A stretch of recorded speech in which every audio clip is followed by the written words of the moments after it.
Seguimos en Esto es Prensa, ya está en el estudio el congresista de la República, el señor Marco Arana. Vamos a hablar con él sobre la huelga de los maestros, entre otros temas. Hace poquito también hizo una rendición de cuentas de lo que está haciendo en el Parlamento y nos va a dar algunos alcances. ¿Cómo está, congresista? Buenas noches. Muy buenas noches, Ronald. Un gusto estar en tu programa. Efectivamente es la semana de representación congresal y por eso, como es usual, actividades diversas en la ciudad y también en la región. Y anteayer una segunda rendición de cuentas que correspondía a la segunda periodo de inicio de actividades congresales, ¿no? Bueno, usted ha participado de diversas actividades. Tengo entendido que el martes acompañó a los maestros en su huelga, también lo ha hecho en Lima, está muy activo apoyando a este sector. Sin embargo, hay toda una discusión respecto a la situación de los maestros, si se los debe evaluar o no, si la evaluación debe tener como efecto el despido del maestro que no califica, o si el maestro debe mantenerse en su puesto. Yo quisiera conocer sus apreciaciones en ese sentido. Es muy necesario, Ronald, como sueles hacer a veces en tus programas, de entrar a la complejidad del problema y no solamente a los titulares periodísticos o los rumores que hay, ¿no? En realidad esta huelga tiene tres componentes. Tiene un componente que es salarial, económico, que está vinculado al tema social, evidentemente, de cómo ha venido a menos la carrera magisterial y el propio reconocimiento de los maestros, al extremo que hemos llegado en este momento a que tengamos uno de los mayores abandonos que hay en América Latina al sector educación, ¿no? Hasta Bolivia, mañana hay el gabinete binacional, a ver si Evo Morales le cuenta un poco a PPK cómo se hace para mejorar la educación. Bolivia tiene muchísimos mejores indicadores que nosotros. De Latinoamérica, el país que más invierte en educación es Costa Rica, con el 7.9% del PBI. El Perú, dentro de los 23 países de Latinoamérica medidos, ocupa el puesto 20, o sea, no estamos al último lugar, ¿no? Pero igual, sigue siendo muy chiquito nuestro presupuesto. No estamos en el último lugar si uno mira respecto del PBI. Si mira respecto de la inversión per cápita por escolar, estamos por debajo de Bolivia, de Chile, de Colombia, de México y, por cierto, de Brasil. Tenemos no más de $1.200 per cápita de inversión por estudiante al año. Eso es muy bajo, es uno de los más bajos de toda América Latina, y por eso nuestras pruebas de desempeño también nos han colocado en los penúltimos lugares de desempeño a nivel de América Latina. Bueno, para entonces hay un primer tema, es Ronald, el peor pagado de los trabajadores públicos y que hay una deuda pendiente con ellos de hace años. Entonces ese es un primer tema. Okay. Sobre ese tema ha existido avances, sí. Se puede hablar un poco sobre eso, son importantes, sí. 2.000 soles como piso salarial, con la promesa de que en el 2021 sea lo equivalente a una unidad impositiva tributaria. Después de una huelga, después de la ineptitud de la ministra de Educación, después de la insensibilidad del Ministerio de Economía, algunos compromisos. En ese sentido ha habido un avance.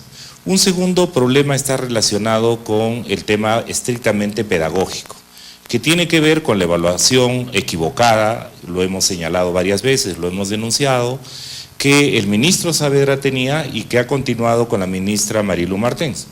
¿Por qué es una evaluación equivocada, congresista? La evaluación equivocada que ellos tienen es que la reforma educativa y la labor de gestión en el Ministerio de Educación es una de las mejores del mundo. Falso y equivocado completamente. Algunos datos. El año pasado, en noviembre, Ronald, el Ministerio de Educación no logró gastar 200 millones de soles porque no tuvo capacidad de gestión. Sabiendo que hay brechas de infraestructura de más de 28.000 millones de soles en el Perú, 200 millones de soles no había capacidad de gasto.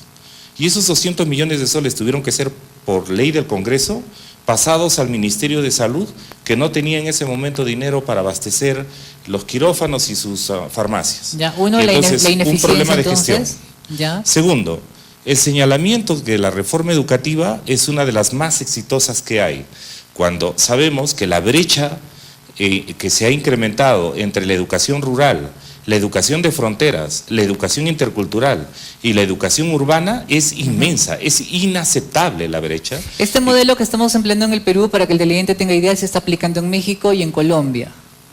No, y además, con muchas de las características similares, se aplicaron en Chile y Argentina, y han merecido una marcha atrás. Recordemos las grandes marchas de Chile y de Argentina para ir a desandar el mal camino que se hizo con su reforma educativa. Partamos de que todas las realidades no son iguales y en algunos lugares puede ser mucho más exitoso que en otros, ¿verdad?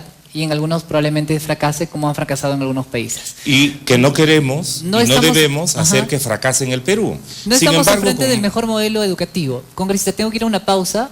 Luego la misma vamos a seguir detallando este aspecto de la evaluación porque es mucho más complejo.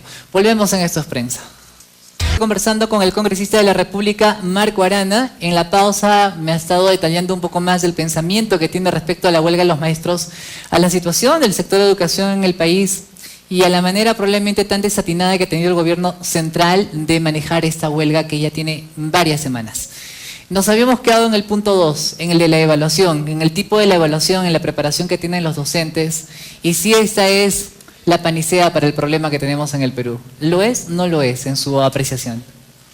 Tenemos que ser conscientes que si no mejora la calidad educativa, y eso significa mejorar las condiciones para que haya mejor calidad educativa, por ejemplo, institutos pedagógicos que formen realmente maestros, facultades de educación que no estén en el abandono en la que se encuentran, sistemas de admisión y de acceso a la carrera magisterial con adecuados incentivos. En este momento, Ronald, lo sabemos, yo estoy a favor de que los salarios mejoren para todos. Así es. A los policías se les ha subido a 3.000 soles, ¿no? Con bonos no pensionables. Pero no está mal. Con bonos no pensionables. Porque la seguridad ciudadana es el principal problema que tiene el país y tal vez que necesitamos policías mejor pagados. Así es. Por eso nosotros mismos, por ejemplo, en el Congreso de la República, uno de los proyectos de ley que se ha aprobado, y menos mal por unanimidad, es que se mejoren también las pensiones de los policías. El problema no es que se les mejoren a otros, sino el atraso y el maltrato con que se ha venido tratando a los maestros. Yo creo que todo el sector público tiene que tener mejores salarios para que sea mucho más llamativo trabajar en el sector público. Así es, y la meritocracia debería ser exigible. Pero entonces, lo siguiente, la meritocracia es importante, usted lo ha dicho que sí, pero la productividad del sector público a veces deja mucho que lamentar. La burocracia en el sector público es demasiado grande. Es terrible realizar un trámite en cualquier institución del Estado. Uno casi nunca termina y a veces no encuentra respuesta. Entonces, ¿cómo a veces exigimos mejores salarios cuando nuestra productividad sigue siendo tan ineficiente? Bueno, este es uno de los temas que pretendía resolver, por ejemplo, la ley Servir. Sin embargo, lo que no la quieren tampoco, ojo. No, y la ha abandonado el propio gobierno. Los propios neoliberales que se pelearon por la ley Servir, recordemos que la ley Servir fue ampliamente cuestionada por los sindicatos y los gremios vinculados a la izquierda, porque se consideraba que atentaba contra el tema de la estabilidad laboral. Sin embargo, actualmente, por ejemplo, ¿cuántos gerentes públicos ha convocado el gobierno de Servir? De los más de 2.000 gerentes públicos que hay capacitados y calificados, aprobados por Servir. Prácticamente a muy pocos. En segundo lugar, el Congreso de la República. El Congreso de la República, de mayoría fujimorista, ha rebajado todas las exigencias para los asesores de congresistas. Antes se les pedía que tuvieran maestría mínimo o doctorado. Ahora puede tener bachiller. Y en los ministerios, el Poder Ejecutivo, el gobierno de PPK, ahora permite que hayan entrado incluso bachilleres a ser asesores de ministros, y claro, la población siente indignación porque muchas veces se indignan con el salario de un congresista, pero estos asesores de ministros pueden ganar hasta 3 veces lo que gana un congresista.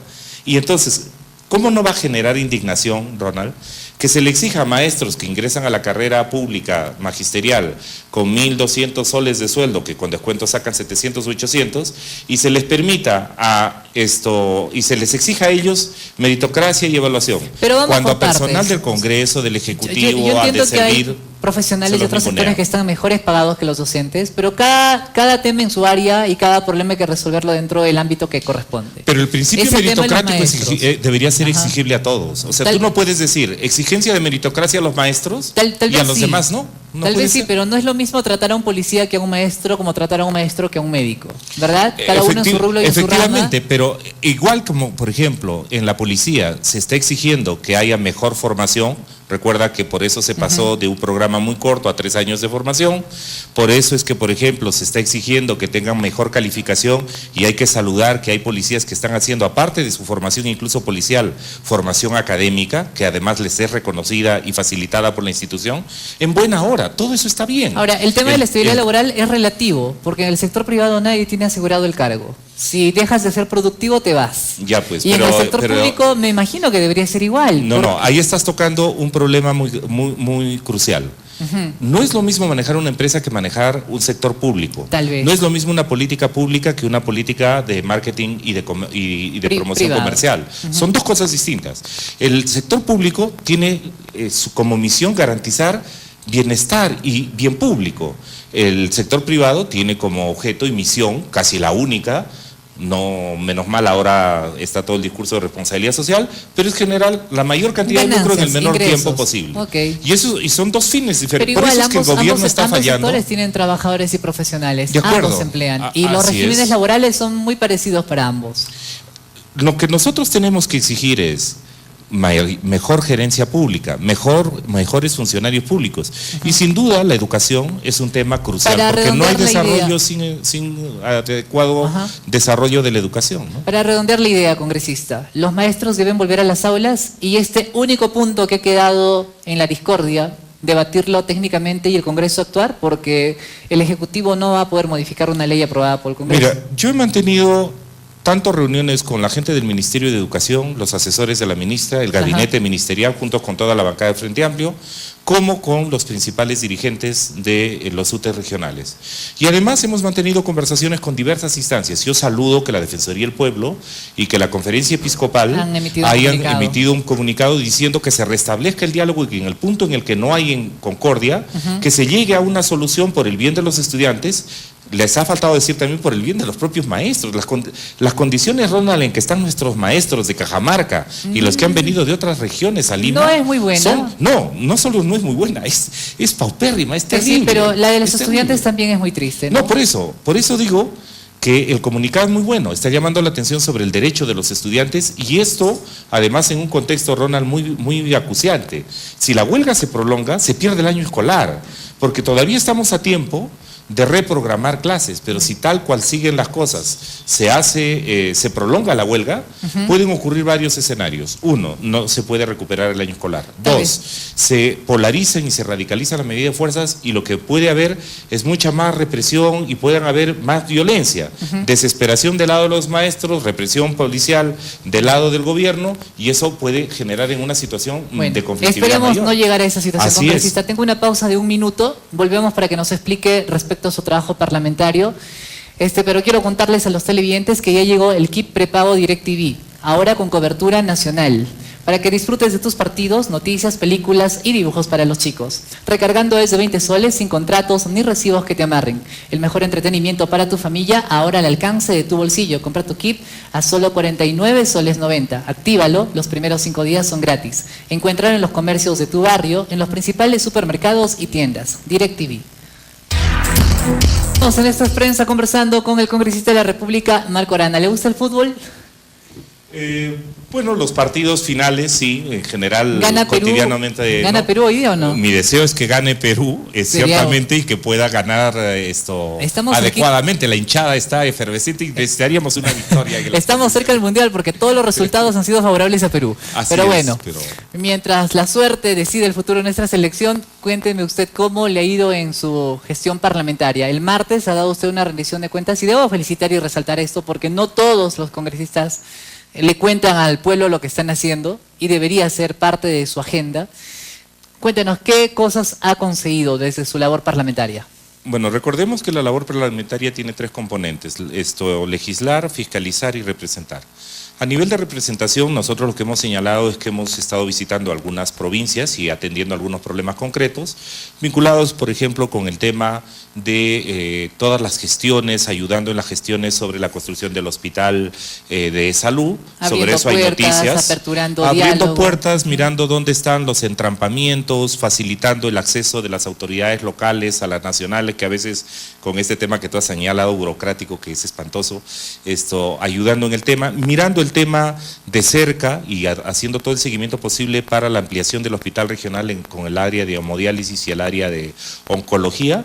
Nosotros saludamos que mientras se elabora el proyecto para la construcción del pabellón de oncología y hemodiálisis, la ministra de Salud ha estado aquí el martes para aceptar la creación ya de la unidad de de oncología para tratamiento ambulatorio, así que ahora van a poder atender desde dentro de 2 meses en realidad, van a equipar la quimioterapia ambulatoria, nada más, ¿no? No va a ser radioterapia porque pero poco a poco podemos implementarlo más y así en eso es. Tienen que seguir trabajando. Ese es un tema interesante y además en otro tipo de gestiones, cuando hemos requerido de su gestión, haya estado presente. Y yo saludo, por ejemplo, que la alcaldía y concretamente el área de planeamiento urbano, el día martes haya emitido ya la resolución de, estaba ya la de cambio de uso y ahora está la resolución de la municipalidad sobre la habilitación urbana para la construcción del hospital de salud. Pero ahora se nos viene una gran complicación, Ronald, que es el gobierno está anunciando la rebaja del 9% de las aportaciones que hacen las empresas a e-salud, bajarla a 5%, eso sería muy grave porque atentaría contra... Yo no sé qué va a hacer ahí el ministro de Trabajo, pero no creo que sea bueno. Esperamos. Y con el presupuesto que tenemos estamos terribles en e-salud, no me quiero imaginar con un presupuesto menor. Por eso, vamos a lucharlo en el Congreso, ese es mi compromiso, estuve en la mañana con la administradora y la gerencia de salud. Además, en materia de representación, hemos estado con los temas vinculados a lo que estaba pasando en Cutervo y la carretera a Chiple, el seguimiento que vamos a hacer y estamos en comunicación constante con la carretera que va por Quilcate hacia Santa Cruz y la otra carretera que va a Tongot, que está teniendo serios problemas, sobre los cuales estamos en coordinación y en el estudio de los expedientes del caso para poder apoyar. Es bueno que desde el Congreso tengamos autoridades que estén atentos a lo que ocurre en su región y ayuden a facilitar y a encontrar soluciones. Y por eso también, Ronald, junto a los maestros en lo que son legítimos reclamos y luego los temas legislativos. Se aprobó la ley de cabeceras de cuentas. Antes de entrar al tema legislativo, yo quiero ir a un punto que a mí me parece interesante, el tema de fiscalización. ¿Por qué es importante? Porque tanto hemos hablado de corrupción, de que se roban la plata de los más pobres y de que la corrupción está institucionalizada. Yo quisiera saber cuánto ha hecho usted en esa materia, porque tenemos serias especulaciones y acusaciones también en el Ministerio Público a alcaldes, al propio gobierno regional de Cajamarca. Y en ese sentido yo quisiera conocer qué se ha hecho. Estamos haciendo varias cosas. Las cosas más importantes son las que tienen un impacto nacional. Por ejemplo, la bancada del Frente Amplio presentó la ley de imprescriptibilidad de delitos de corrupción y la de muerte civil de corruptos. El Ejecutivo. Así, y las dos están promulgadas. Entonces, el Frente Amplio lo ofreció en campaña, lo hemos cumplido y menos mal hemos logrado un consenso con todas las fuerzas políticas para que se aprueben las dos leyes. Estamos estudiando la posibilidad de un proyecto de ley más que apunte hacia el hecho, pero hay problemas técnicos y además hay problemas jurídicos internacionales que hay que estudiar muy bien, al hecho de que la excarcelación para corruptos debiera estar sujeto al pago de la reparación civil, porque si no los corruptos van un tiempo a la cárcel, usan testaferros, usan familiares y luego pues regresan con grandes fortunas. Entonces está bien lo de imprescriptibilidad, está bien lo de muerte civil, pero además habría que ver el tema de las condiciones de excarcelación. Otras cosas puntuales en relación a la región. Nosotros estuvimos en la visita pasada conversando con la fiscal anticorrupción y uno de los problemas que nos llamó mucho la atención es que la fiscal anticorrupción no da abasto frente a la cantidad, a la enormidad de los presupuestos de casos y de otro lado, porque además tiene que hacer sus labores anticorrupción compartiéndolo con otras labores propias de la Fiscalía. Ustedes en el Congreso debatieron el caso de Carlos Moreno, el negociazo, y aquí en Cajamarca nosotros debatíamos a Raúl Alemán y el intento de negociar obras. Por ejemplo, ambos nos hemos quedado con sensación de impunidad. Sí, en el caso de Raúl Alemán, nosotros lamentamos, por ejemplo, que en materia del Tribunal Electoral no hayan sancionado adecuadamente, ¿no? Pero por otro lado, hemos hablado al inicio con el excontralor, ahora con el señor Alarcón, sobre los temas que están en carteras de fiscalización en Cajamarca. A mí me tocó presidir, y eso tiene que ver con fiscalización, el grupo de trabajo en relación a la idoneidad moral del excontralor ahora, del señor Alarcón. Logramos en menos de 15 días, a pesar que en prensa capitalina varios enemigos políticos dijeron Marco Arana no va a sacar un informe adecuado, Marco Arana va a defender al contralor. Alarcón se fue gracias al trabajo de Marco Arana. Tenemos que reconocerlo. Hicimos un trabajo extraordinario en plazos, en lograr consensos. Aunque no me apoyó el Pleno del Congreso, nosotros planteamos varias recomendaciones. Una de ellas era la reforma de la Ley Orgánica de la Contraloría. Eso está en camino. El propio Contralor ha señalado que, por ejemplo, están llenos de contadores y abogados, y no tienen curiosamente ingenieros proyectistas, tienen que contratarlos desde fuera. Entonces uno de los temas es fortalecer el tema de proyectistas y que su ley los avale. Okay. De otro lado, el tema de las OSIs. He estado en conversaciones y he visitado Deberían también la ser Contraloría de creo yo, Cajamarca. ¿no? Porque Así eso de es. que el propio gobierno les pague para que los fiscalice no tiene mayor sentido. El Contralor, el nuevo Contralor ha anunciado efectivamente que las OSIs van a pasar a depender en totalidad de la Contraloría General de la República, y nosotros vamos a aprobar Tienen que y apoyar esa esa iniciativa legislativa. El otro tema tiene que ver con presupuesto de la Contraloría General de la República. Tanto la gente de la CONFIEP como las grandes empresas no quieren fortalecer la Contraloría, por el contrario, ven la Contraloría como un obstáculo y dicen que tiene mucho presupuesto.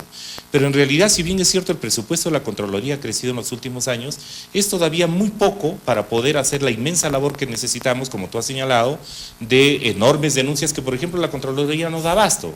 Y en ese sentido pues, se puede aliviar la carga procesal y mejorar no solo el control contra la corrupción, sino de manera preventiva para que haya buena inversión pública. Y yo creo que eso lo tiene muy claro el nuevo Contralor y esperamos que eso funcione. Hablando de estos temas, le quiero consultar respecto al fallo del Tribunal Constitucional sobre la ley de los tránsfugas que aprobó la bancada fujimorista el año pasado, que ha sido derogada en el artículo 5, tengo entendido, y que esto permitiría que los congresistas que se van de una bancada puedan formar grupos otra vez y volver a lo de antes. Entre estas situaciones tendremos el Frente Amplio que se dividió, se fueron 9 de su bancada, que ahora quieren llamarse Nuevo Perú, me parece, o Construyendo Perú, la verdad es que no sé cómo se llama el partido, y quisieran ser bancada. ¿Cómo ve usted? ¿El Congreso debe o no debe acatar este fallo? Yo quisiera pronunciarme con cautela. Bueno, en principio, sobre la última pregunta, los fallos del Tribunal Constitucional tienen que ser acatables. Eso está Mulder claro, dice que no, principio. porque sí, le pues, quita autonomía al Congreso. Bueno, sobre eso se podrá abrir una discusión, pero el Tribunal Constitucional, en sus normas y resoluciones, como el Poder Judicial, las resoluciones y las sentencias tendrían que ser acatables. Uno. Dos, en principio. En segundo lugar, quiero pronunciarme con cierta discrecionalidad sobre el tema y con cautela. Uno, porque no tenemos la resolución. La resolución se va a publicar recién, entiendo, el 5 de septiembre. Tengo entendido que la votación ha quedado 5-2, se han adelantado, bueno, a veces ocurre. Ahí tenemos 3 problemas. El primer problema que tenemos, uno, se ha filtrado el fallo cuando el fallo todavía no es definitivo, porque recordemos que si no sale es porque todavía está siendo elaborado, aunque ya hay una opinión. Entonces, cuando el congresista Gilbert Violeta, que es parte interesada, filtra, lo que ha hecho es dos graves problemas. Un primer problema, poner en evidencia que el Tribunal Constitucional filtró una resolución que aún no es definitiva y que no conocemos, faltando a su propia ley orgánica. Y segundo, ha faltado a su propia, al propio respeto que el Congreso o un congresista le debe tendrán que llamarlo a la Comisión Comisión de Ética. Bueno, y entiendo que ya el fujimorismo lo ha acusado ante la Comisión de Ética. Entonces, es que esta es una derrota para el fujimorismo. Hay un segundo problema. Y hay un tercer problema, que es más delicado. El tercer problema es, si por esta intromisión inaceptable en la cual una parte interesada conoce la resolución antes de pronunciarla, eso puede llevar a un vicio procesal que anule la resolución. Entonces hay que esperar que la resolución se publique. Yo espero que el Tribunal Constitucional no cometa el grave error de anteponer y no hacer una ponderación adecuada del derecho privado de un congresista sobre la institucionalidad política, porque en eso el Tribunal Constitucional no puede ir contra la institucionalidad de los partidos, ¿no? Congresista, nos ha faltado tiempo, le agradezco mucho por estar aquí. Ojalá gane Perú esta noche. Ojalá que gane el Perú y que mañana Evo Morales le cuente a PPK cómo hace para tener un mejor sistema educativo que el peruano. Gracias por estar aquí. Muchas gracias. Tengo que ir a la pausa.